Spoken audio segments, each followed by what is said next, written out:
Hello दोस्तों, नमस्कार। स्वागत है आप सभी का आपके अपने YouTube channel result with Gautam sir पर। तो कैसे आप सभी लोग? आशा करता हूँ ठीक होंगे और अच्छे होंगे। अपनी पढ़ाई को लगातार आगे धीरे धीरे बढ़ा पा रहे होंगे। तो जैसा कि आप लोगों को पता है, हमारी वर्ल्ड ज्योग्राफी की क्लास लगातार कंटिन्यू और अपने वे में चल रही है। तो आप लोगों को आज हम बताने वाले हैं कि हमारा जो पृथ्वी की उत्पत्ति एक चल रही थी, हमने आज तक की पढ़ा क्या है, थोड़ा सा रिवीजन कर लें, उसके बारे में थोड़ा सी जानकारी आपको हम बता दें। सबसे पहले हमने ज्योग्राफी के बारे में जाना था। क्या? सबसे पहले हमने जाना था ज्योग्राफी के बारे में। ज्योग्राफी जो हमारा सब्जेक्ट, एक सब्जेक्ट के रूप में थोड़ी सी चर्चा कर देंगे 10-5 मिनट में।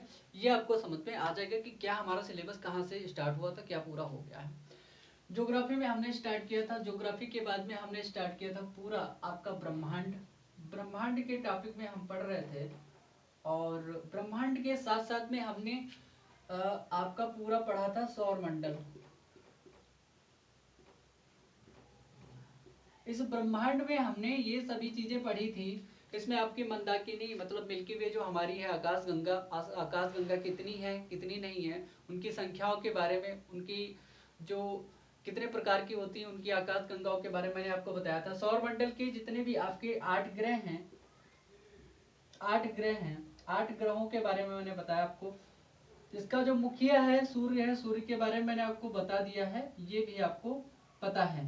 ठीक है, ये सभी चीजें आपको पता हो चुकी हैं पहले से। ये जो आपका सिलेबस है ये कवर हो चुका है। ठीक है, ये चीजें हो चुकी हैं। ठीक है, इसके बाद में मैंने आपको बताया था चंद्रमा के बारे में, पृथ्वी के बारे में। दो चीजें और यहाँ पर ऐड मतलब बता रहा हूं मैं। पृथ्वी और उसका एक उपग्रह है चंद्रमा, इन दोनों के बारे में हमने बात करी थी बहुत अच्छे तरीके से। और इनकी सूर्य सूर्य पृथ्वी और चंद्रमा, सूर्य पृथ्वी और चंद्रमा, इनको इनकी तीनों के डिस्टेंस के बारे में मतलब दूरी के बारे में हमने बात करी थी। इसमें एक टॉपिक बनाया था हमने डिस्टेंस के बारे में, उसको क्या कहते हैं ये भी बताया था, कितनी दूरी ये भी बताया था। ये सब हो गया था। उसके बाद में हम बात कर रहे थे पृथ्वी की उत्पत्ति पर। पृथ्वी की उत्पत्ति के विभिन्न सिद्धांत मैंने आपको बताए थे। इंग्लिश में लिख लेते हैं, आपको ये सब नोट नहीं करना है, ये आपका रिवीजन है। ऑरिजिन ऑफ अर्थ, क्या हमने टॉपिक एक देखा था ऑरिजिन ऑफ अर्थ। तो इस ऑरिजिन ऑफ अर्थ में हमने क्या देखा था, ऑरिजिन ऑफ अर्थ के बहुत सारे सिद्धांत थे, मतलब कई सारे प्रिंसिपल्स थे। तो इन प्रिंसिपल्स के बारे में हमने देखा था, उन प्रिंसिपल्स को हमने देखा था, समझा था। कई विभिन्न प्रकार के प्रिंसिपल्स, हाइपोथेसिस थी, उनके भी बारे में मैंने बताया था। नेबुलर परिकल्पना, उनके बारे में बताया था।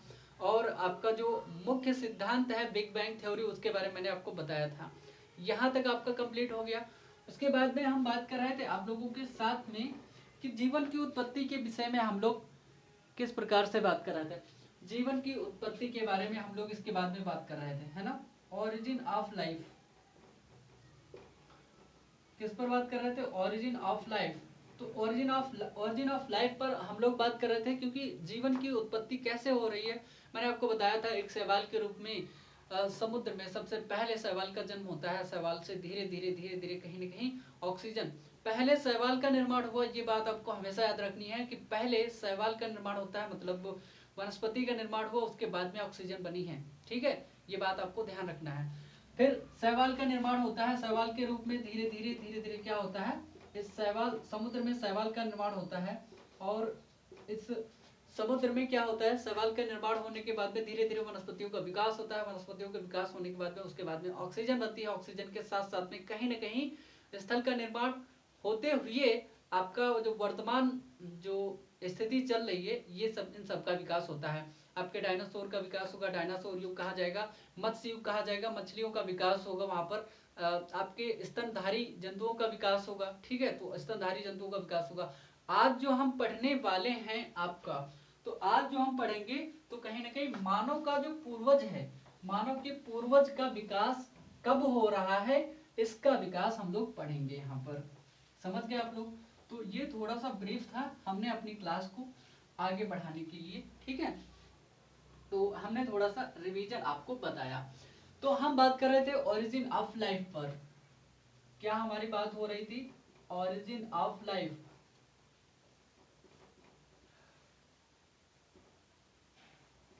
मतलब जीवन की उत्पत्ति पर हम लोग बात कर रहे थे। तो जीवन की उत्पत्ति के विभिन्न क्रमों में, विभिन्न महाकल्पों के कल्पों में, युगों में हम लोग बात कर रहे थे। तो आज हम जो आपको बताने वाले हैं, तो आज हम बताएंगे आपको इयोसीन युग के बारे में पहले, फिर उसके बाद में बताएंगे मायोसीन युग के बारे में।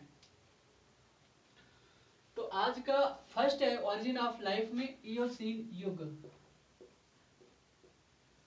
Eocene epoch. ठीक है, तो हम इसके बारे में जानकारी आज स्टार्ट करते हैं और लेते हैं। तो हम जानकारी लेते हैं इयोसीन युग के बारे में। तो यहाँ पर आप लोग लिख लेंगे ना हिंदी में इयोसीन युग। तो इयोसीन युग में कौन कौन सी हमारी विशेषताएं होती हैं उनके बारे में हमको जानना जरूरी इसलिए है क्योंकि इन विशेषताओं से हमारा प्रश्न ही बनता है यहीं से, या तो स्टेटमेंट के रूप में बनेगा, या तो कौन से जीव का, किसी जीव का विकास हो जाएगा, किसी स्तनधारी का विकास होगा, किसी पर्वत का विकास होगा भूमि आकार में, है ना। तो इस युग की विशेषताओं पर हम लोग चर्चा करते हैं। इयोसीन युग की विशेषताएं कौन सी थी, इन विशेषताओं पर बात करते हैं। इयोसीन युग की विशेषताएं, ऐसे आप लोग अगर चाहें तो हेडिंग डाल सकते हैं और उनको लिख सकते हैं। देखिए होता क्या है, स्थल पर पहले तो स्थल का विकास होता है, बड़े मात्रा में विकास होता है। इससे पहले आने वाले कालों में मैंने आपको बताया था। इयोसीन युग में होता क्या है, पहली बात आपको याद रखनी है, जो आपका यूरोप है, भू संचलन हो रहा था, भू संचलन के कारण यूरोप का दबाव हो जाता है। अधिकांश भाग, यूरोप का अधिकांश भाग जो है जल से दब गया। अब जल से दब गया, यूरोप का अधिकांश भाग जो है जल से दब गया, और जब जल से दबा तो उसमें हुआ क्या, इस जो जलीय भाग था ना, तो जलीय भाग में वृद्धि हो गई। इसमें जलीय भाग में क्या हो गया, आपको वृद्धि देखने को मिलेगी। तो जब जलीय भाग में वृद्धि हो गई तो कहीं ना कहीं आपका जो स्थल वाला पार्ट है, यहां पर स्थल कम हो गया। ठीक है, स्थल भाग का कम होना पाया जाता है आपका इयोसीन युग में। अब होता क्या है, जैसे मैंने आपको बताया था कि कुछ पर्वत श्रेणियों का निर्माण उससे पहले हुआ था। वो जो, जैसे कि आपने देखा होगा कि जो आपका एंडीज और रॉकीज पर्वत जो हम आपसे बात कर रहे थे, उन पर्वत श्रेणियों में क्या होता है, भूगर्भिक दृष्टि से जब हम देखें तो पूर्व निर्मित जो पर्वत श्रेणियां हैं,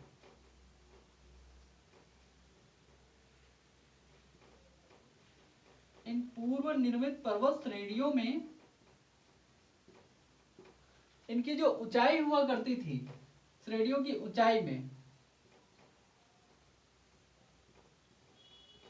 क्या हो जाएगी, वृद्धि होगी। जब ऊंचाई में वृद्धि हो गई तो क्या हुआ, जब इनमें ऊंचाई, इनकी ऊंचाई में वृद्धि हो रही थी, लगातार इनमें वृद्धि हो रही थी। ठीक है, और होता क्या है, जब इस काल में जो है इयोसीन युग में एक बात और होती है, आपका जो ज्वालामुखी पर्वत हुआ करते थे, तो ज्वालामुखी जो क्रिया हो रही है आपकी, ज्वालामुखी क्रिया में काफी विस्तार हो जाता है। ज्वालामुखी क्रिया में वृद्धि हो जाती है। जब ज्वालामुखी क्रिया में वृद्धि हो गई तो विभिन्न प्रकार के जो पठार हुआ करते थे उनका निर्माण हुआ। भारत में जो आपका प्रायद्वीपीय पठार है, इसका विस्तार हुआ।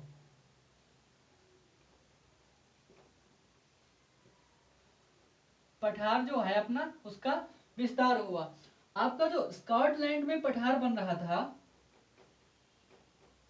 स्कॉटलैंड में, इसका भी विस्तार हुआ। आपका आयरलैंड में जो पठार बन रहा था वो उसमें भी विस्तार होगा।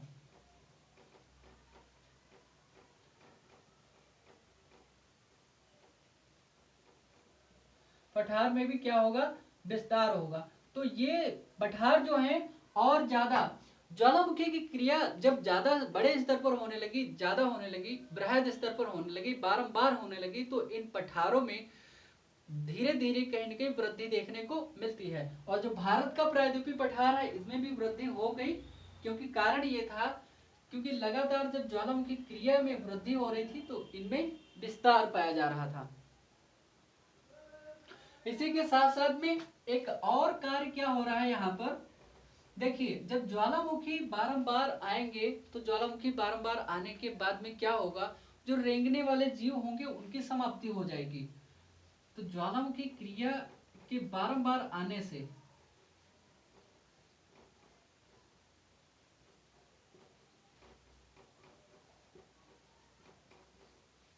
ज्वालामुखी के बारंबार आने से क्या होगा, रेंगने वाले जीव समाप्त हो गए।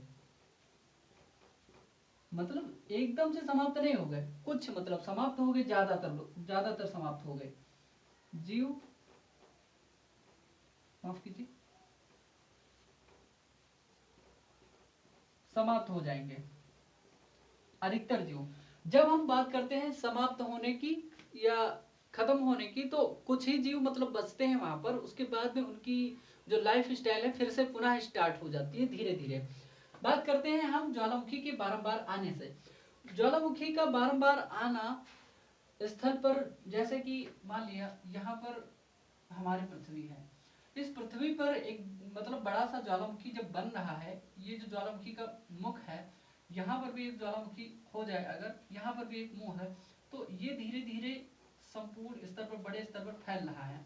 तो ये फैलते हुए इन जीवों को जो है मार दे रहा है। जितने भी जीव यहाँ पर हैं, जीवित जीव है, स्तनधारी जो भी रेंग रहे हैं निचले क्षेत्र में, इन जीवों को धीरे धीरे, जब लावा इतना गर्म होता है पृथ्वी का, कहीं न कहीं इन जीवों को क्या होता है, खत्म कर देता है। ठीक है, तो ये बातें आपको समझ में आ गई। इसी के साथ में अन्य विशेषताएं क्या है, जैसे कि बंदर। बंदर सुना है, देखा है ना। गिब्बन का नाम सुना होगा शायद, जो लोग मतलब ज्योग्राफी थोड़ा बहुत पढ़े हैं वो लोग जानते होंगे, सुने होंगे। और वैसे भी कभी कभी आपने नाम सुन लिया होगा शायद। तो मैंने आपको बताया प्रायद्वीपीय पठार स्कॉटलैंड में और यूरोप यूरोप में आपके आयरलैंड में। इसी के साथ साथ ज्वालामुखी के बारंबार आने के कारण क्या हुआ, आपके जो जीव हुआ करते थे रेंगने वाले, उन जीवों में क्या हो गई, लगभग इनकी समाप्ति हो जाती है। अब क्या होता है, उसके बाद में पुनः क्या होगा, अब जो आपका पहले का बंदर हुआ करता था, पूंछ वाला बंदर, तो पूंछ वाले बंदर का निर्माण हो गया यहाँ पर। पूंछ वाला बंदर बनेगा, फिर गिब्बन बनेगा। आपकी शायद 6 पोजीशन की विशेषता होगी ये। पूंछ वाला बंदर का निर्माण होगा,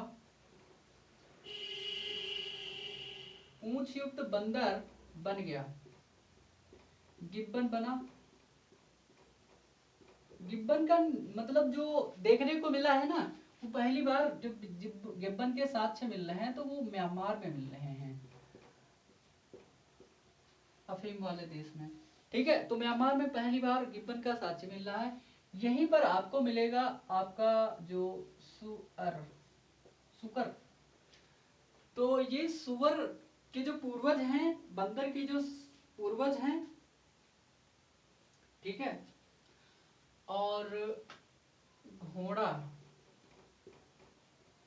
गैंडा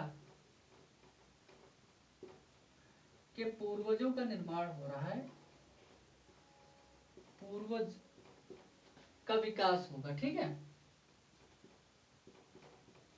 यहां से बन रहे हैं सभी, देख पा रहे हो ना कि नहीं देख पा रहे हो, देख पा रहे हो। देखो पूंछ वाला बंदर गिब्बन बनेगा, गिब्बन भी एक बंदर ही होता है। और आपका जो गैंडा हुआ करता था, आज का जो गैंडा है ना, देखते हो चिड़ियाघरों में, जो देख पा रहे होगे, और जो सुअर देखते हो ना आज, जो घोड़ा देखते हो ना जिस पर बैठ के लोग सवारी करते हैं, तो इन सबके जो माता पिता नहीं, बहुत बड़े बड़े मतलब बहुत पिछले पूर्वज, जहां से इनकी शुरुआत होगी, तो उन पूर्वजों का विकास कब देखने को मिलेगा? इयोसीन युग में, इयोसीन युग में, इयोसीन एपॉक में। ठीक है, तो इसको आपको ध्यान रखना है।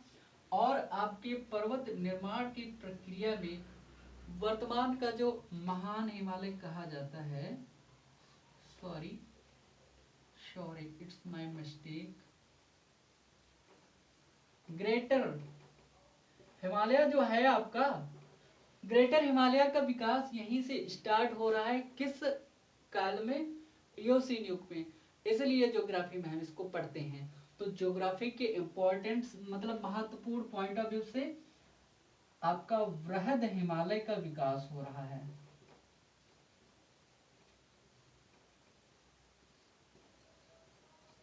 या वृहद हिमालय की उत्पत्ति हो रही है।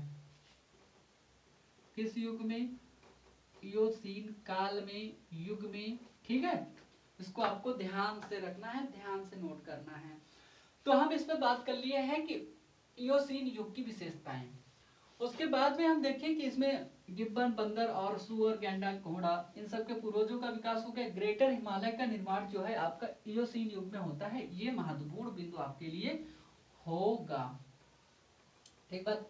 अब हम बात करते हैं आपके साथ में ओलिगोसीन युग के बारे में। किसके बारे में? ओलिगोसीन युग के बारे में। हिंदी में ही लिख लीजिए चाहे, और चाहे तो इंग्लिश में लिख लीजिए। ओलिगोसीन युग या ओलिगोसीन। देखो राइटिंग हमारी अच्छी नहीं है, उस पर जाइएगा मत। और बाकी आपको स्पेलिंग तो नहीं आती है, तो मैं थोड़ी बहुत कोशिश करता हूँ कि थोड़ी ठीक लिखें। ठीक, ओलिगोसीन एपॉक में क्या होगा, इनकी विशेषताओं पर हम लोग चर्चा करेंगे। अब बात ये होती है ओलिगोसीन में क्या क्या हुआ। ओलिगोसीन में दरअसल में बात ये थी, फिर से एक बार स्थल का विस्तार हो जाएगा, और स्थल पर जब विस्तार होगा तो अन्य जीव जंतुओं की प्रजातियों का भी विकास होगा। फिर से एक बार क्या हुआ, स्थल का विकास होगा, स्थल का विस्तार, विकास नहीं विस्तार। अब स्थल का विस्तार होगा तो जलीय भाग क्या होगा, कमी होगी।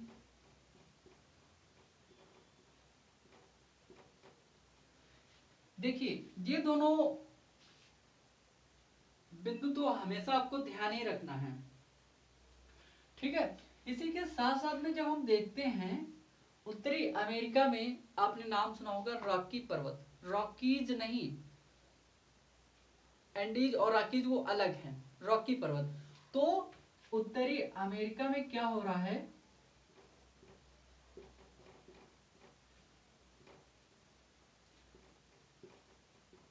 रॉकी पर्वत, रॉकी नहीं रॉकी,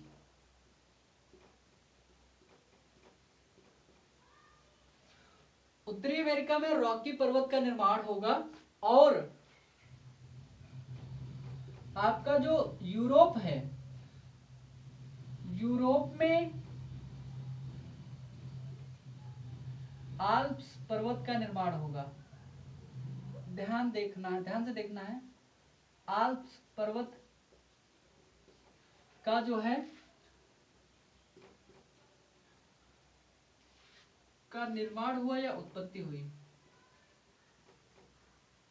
की उत्पत्ति हुई। ठीक, इसको ध्यान रखिए।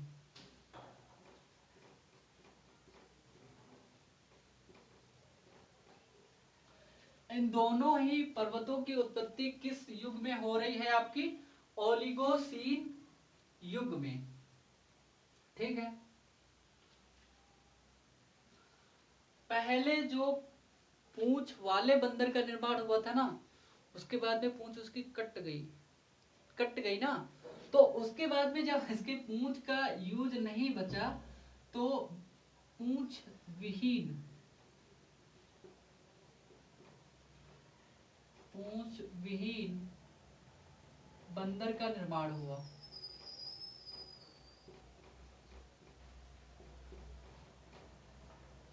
पूंछ विहीन बंदर का जो है निर्माण हुआ। इसका विकास हो गया। अब जो पूंछ विहीन बंदर का निर्माण हो जाएगा तो फिर मानव का पूर्वज ही तो बनेगा ना, तो हम इसे कहते हैं मानव का पूर्वज। मानव का ये पूर्वज रहा होगा, क्योंकि उसका कारण ये है कि जब ये इसका विकास हो रहा है पूंछ विहीन बंदर का, तो हम लोगों के पास पूंछ तो है नहीं, तो इसी का निर्माण हो रहा है। तो इसका विकास हुआ, आगे चल करके धीरे धीरे कहीं ना कहीं बहुत सारे परिवर्तनों में होगा।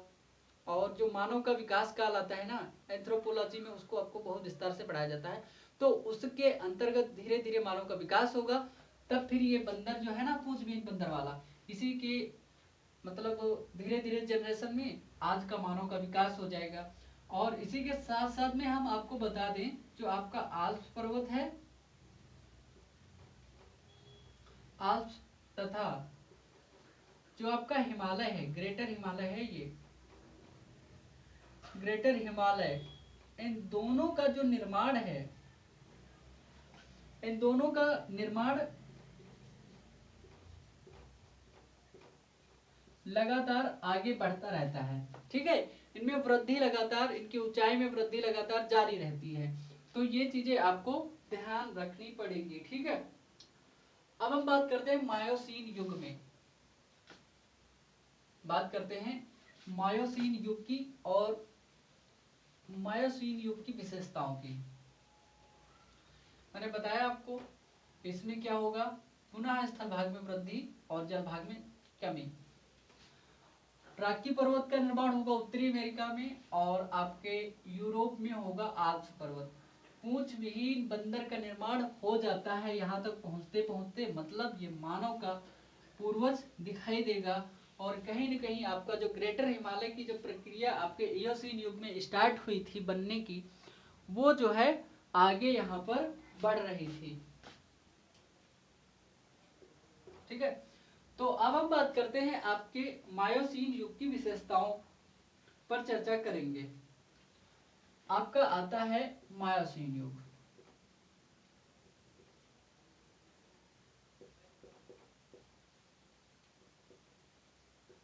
मायोसीन, तो मायोसीन के बारे में हम बात करते हैं। सबसे पहले मायोसीन में लघु हिमालय, देखिए ग्रेटर हिमालय, हमारे यहाँ पर 3 प्रकार के हिमालय हैं। इससे पहले हम आपको बता दें, ये हो गया आपका कौन सा, ग्रेटर हिमालय। उसके बाद में कौन सा आएगा, लघु हिमालय। उसके बाद में आएगा शिवालिक हिमालय।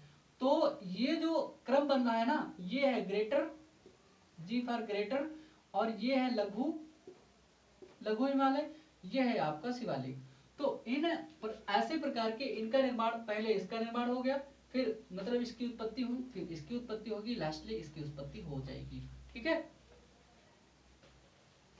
इसको आपको ध्यान रखना है। यह है हिमालय का निर्माण, इसको हम पढ़ाएंगे आपकी इंडियन ज्योग्राफी में। तो हम बात कर रहे थे सबसे पहले यहाँ पर लघु हिमालय का निर्माण हुआ। लघु हिमालय का निर्माण कहां पर हो रहा है, आपका मायोसीन युग में।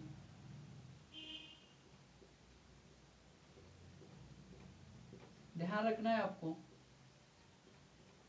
मायोसीन युग में। ठीक, तो मायोसीन युग में क्या हो रहा है, लघु हिमालय का निर्माण या उत्पत्ति।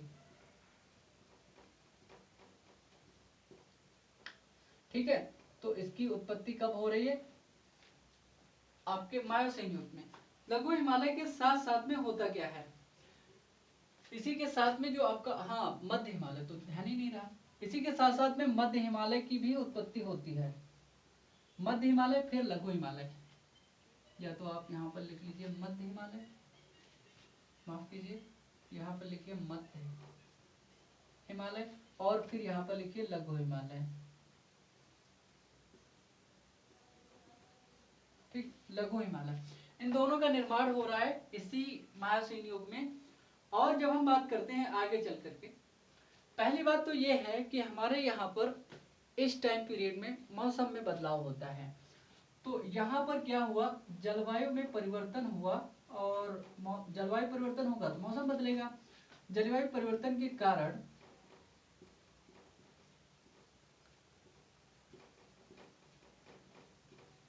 जलवायु परिवर्तन के कारण होता क्या है, आपके अमेरिका में और यूरोप में कहीं ना कहीं आपको देखने मिलेंगे पतझड़ वाले जो वृक्ष हैं उनका निर्माण होगा। उत्तरी अमेरिका एंड यूरोप में, हिंदी में लिख लीजिए आप लोग, कोई दिक्कत नहीं है, ठीक है। अमेरिका और यूरोप में क्या होगा, पतझड़ वृक्षों का निर्माण होगा।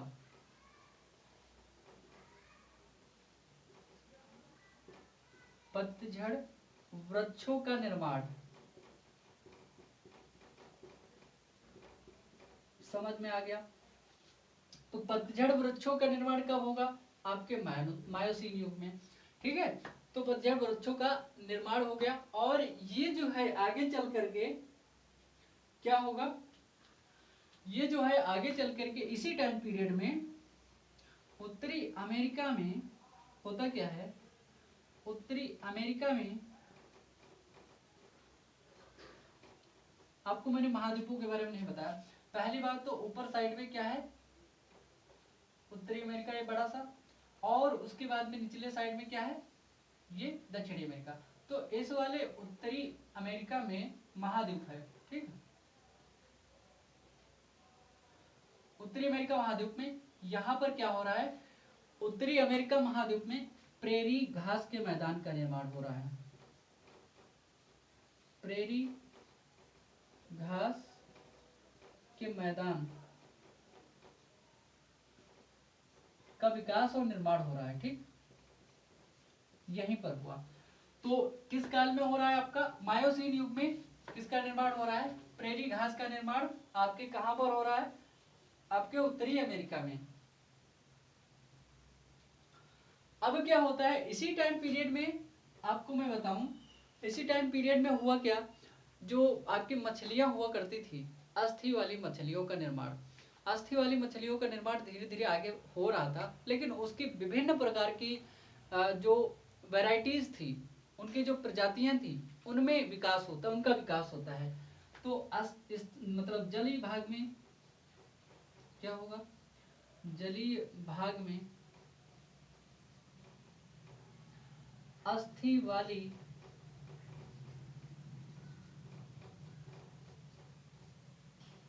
वाली मछलियों की प्रजातियों में वृद्धि,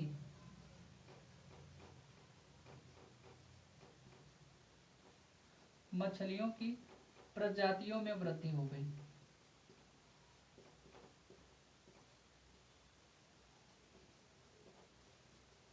समझ गए आप लोग। तो मछलियों की प्रजातियों में वृद्धि कब हो रही है, आपकी मायोसीन युग में, ठीक है। और इस टाइम पीरियड में वृहद जो मछली हुआ करती थी, जिस मछली का दौर था, जिसको हम कहेंगे कि शार्क एज हुआ करता था, इस काल में क्या हुआ, इस युग में क्या हुआ,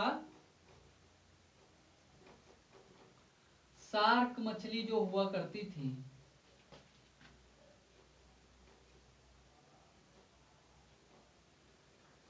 शार्क का वृहद विकास हुआ, शार्क एज कहते हैं। यहां पर जो है लगभग 60 फीट की मछलियां जो शार्क हुआ करती थी, इसकी लंबाई जो हुआ करती थी 60 फीट हुआ करती थी, कितनी, 60 फीट। इतनी इतनी बड़ी मछलियां जो है आपका इसमें इस टाइम पीरियड में विकसित हो रही थी। तो इन विशेषताओं के चलते आपका चल रहा था मायोसीन युग। इसी क्रम में हम लोग आगे बढ़े, और जो है आपका हाथी जो आपका निर्मित हो रहा था इससे पहले वाले युग में, और हाथी और घोड़े के पूर्वज जो हुआ करते थे, उनका जो विकास हुआ था, मानव के जो पूर्वज हुआ करते थे उनका विकास हुआ करता था। उनका जो पूर्वज हुआ करता था, वो पूर्वज पहली बार तो अफ्रीका में देखा जाता है, मतलब इसके साक्ष्य जो है अफ्रीका में मिलते हैं। और यहाँ पर जो है अफ्रीका से निकल करके इसी टाइम पीरियड में जो है, इस टाइम पीरियड में जो है मतलब मायासीन युग में जो हाथी और घोड़े हुआ करते थे, या पूंछ विहीन बंदर हुआ करता था, जो आपका पूंछ विहीन बंदर हुआ करता था,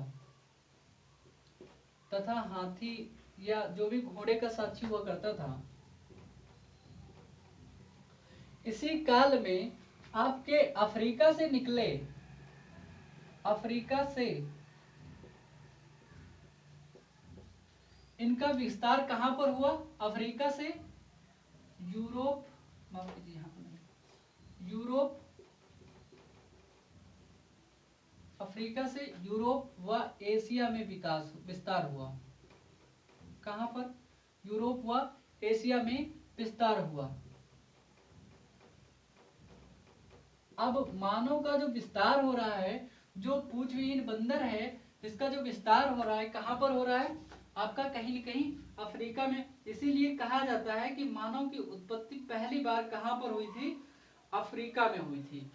ठीक है। और इसी के साथ साथ में आपका अंटार्कटिका में पाया जाने वाला प्रमुख जो पक्षी है, जो आपका पेंगुइन, पेंगुइन का जो निर्माण है या पेंगुइन की उत्पत्ति या उसका विकास,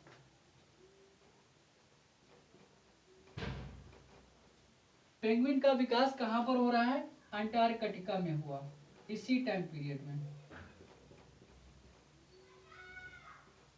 समझ गए? अंटार्कटिका में किसका निर्माण हो रहा है या विकास हो रहा है? आपका पेंगुइन का। ठीक है। तो ये सभी विशेषताएं थी आपकी मायोसीन युग की। तो इन सब के बारे में हमने आपको बता दिया, जान भी लिया आपने। पेंगुइन का भी विकास आपका कहाँ हो रहा है? अंटार्कटिका में। तो हमने बात की आपकी मायोसीन युग के बारे में और उसकी विशेषताओं के बारे में। हम बात करते हैं अब आपका जो है अगला है प्लायोसीन युग।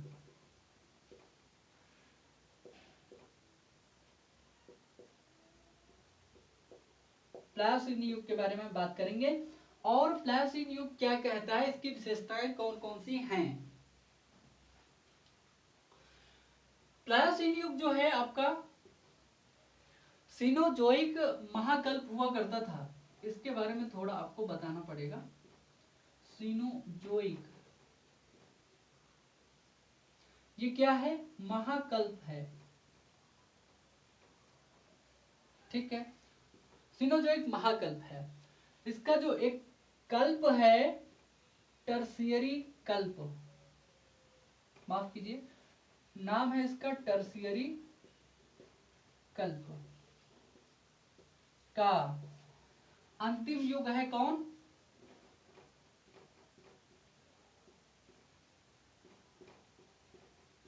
आपका जो है प्लायोसीन युग। ये कौन सा है? प्लायोसीन युग।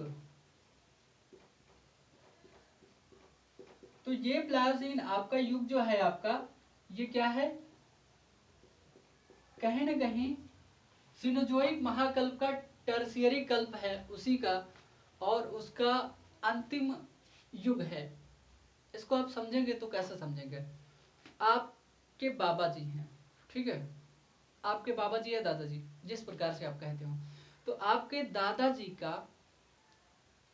मान लिया 2 लड़का हुआ, उसमें से आपके पापा हैं और एक और उनका भाई है।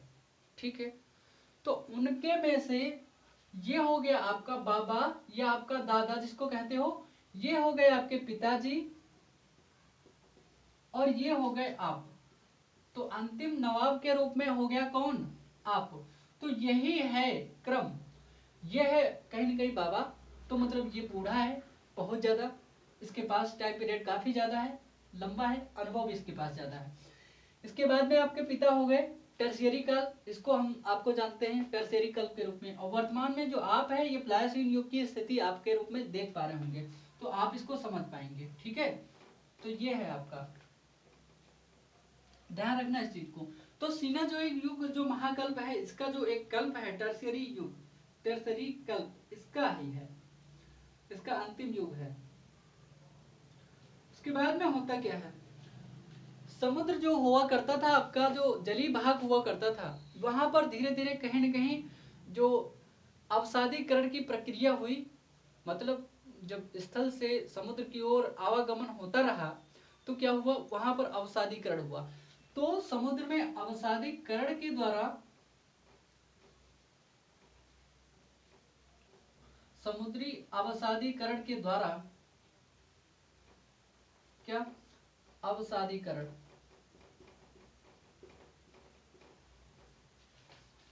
के द्वारा क्या होगा,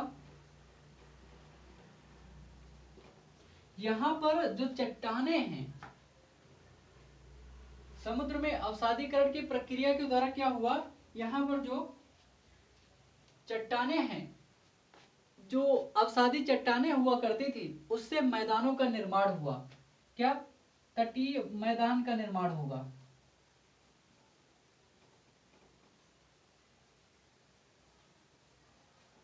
तटीय मैदान का विकास हुआ, निर्माण हुआ। ठीक है,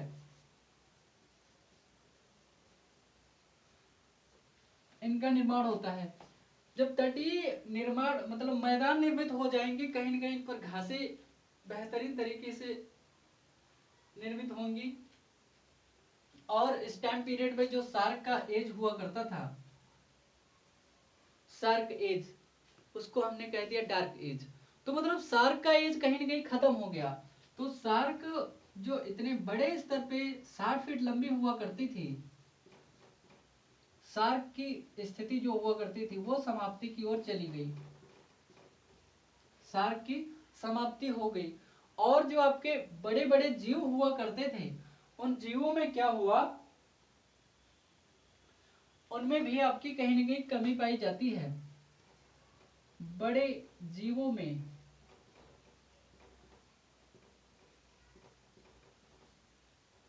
ह्रास देखने को मिलेगा। ठीक है, तो बड़े जीवों में कहीं न कहीं कमी देखने को मिलेगी, क्योंकि ये इतना भारी भरकम शरीर लेकर के डोल नहीं पा रहे थे, कहीं जा नहीं पा रहे थे, एक ही जगह पर टप टप करके मतलब अपना खाना पीना बना पा रहे थे। जब खाना पीना की उनको दिक्कत होने लगी तो फिर वो नहीं जा पाए कहीं दूसरी जगह। जैसे आप मान लीजिए हाथी है, तो हाथी का अगर भोजन खत्म हो जाए तो वो कहाँ जाएगा, बहुत दूर तक, 100 200 500 किलोमीटर तक नहीं जा पाएगा। बहुत ज्यादा 10 किलोमीटर, 5 7 10 किलोमीटर, 15 किलोमीटर, बस इससे ज्यादा वो भोजन ढूंढने के लिए कहीं नहीं जा सकता। तो जंगल में तो हुआ क्या, जो बहुत बड़े स्तनधारी हुआ करते थे उनकी धीरे धीरे क्या हुई, कमी होने लगी, वो मरने लगे। अब इन स्तनधारियों में क्या देखने को मिला आपको, कहीं ना कहीं ह्रास देखने को मिलता है। और छोटे छोटे जीवों का विकास होगा यहाँ पर। अब इसी टाइम पीरियड में हुआ क्या, आरंभिक मानव का विकास हो रहा है। कब, आपका मैंने बताया आपको, प्लायोसीन युग में आरंभिक मानव का विकास।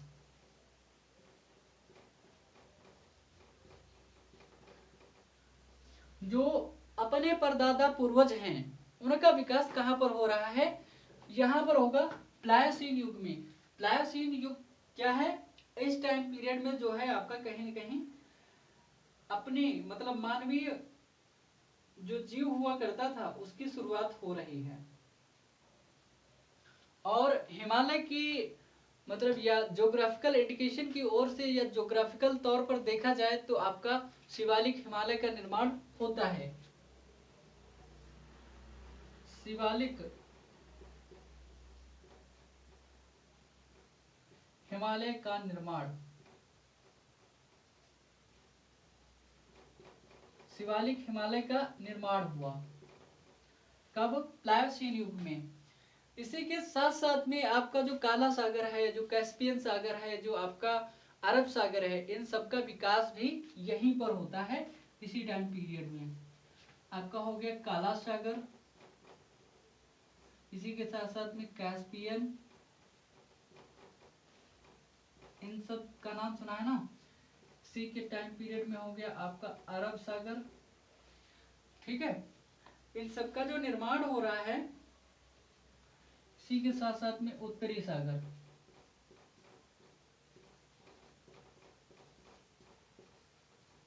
का विकास हुआ, यहीं पर निर्माण हुआ। ठीक है, इन सब का निर्माण की जो प्रक्रिया है इसी टाइम पीरियड में प्लायोसीन युग में ही हुई आपकी। ठीक है, तो ये सभी चीजें मानव की उत्पत्ति जो हो रही है, स्टार्टिंग का जो मानव आ रहा है, ये स्टार्टिंग वाले मानव का विकास आपका प्लायोसीन युग में होता है। इससे संबंधित क्वेश्चन पूछा जा सकता है। प्लायोसीन युग में ही मानव मतलब आरंभिक मानव तथा शिवालिक हिमालय का विकास हुआ, ऐसे क्वेश्चन पूछा जा सकता है। मतलब दो स्टेटमेंट को जोड़ करके प्रश्न बन सकता है। तो इन चीज़ों को आपको ध्यान रखना है। और इसी के साथ में आज की क्लास को यहीं तक रखते हैं, क्योंकि टाइम पीरियड मतलब जो टाइम है आपका वो भी कहीं ना कहीं, और इसको हम लोग कहीं ना कहीं कल शायद समाप्त कर लें। अगर कल समाप्त हो जाता है तो फिर अगला नेक्स्ट चैप्टर हम लोग पढ़ेंगे पृथ्वी की गतियों के बारे में। तो आज की क्लास यहीं तक रखें, तब तक के लिए आप सभी का तहे दिल से शुक्रिया और नमस्कार, धन्यवाद।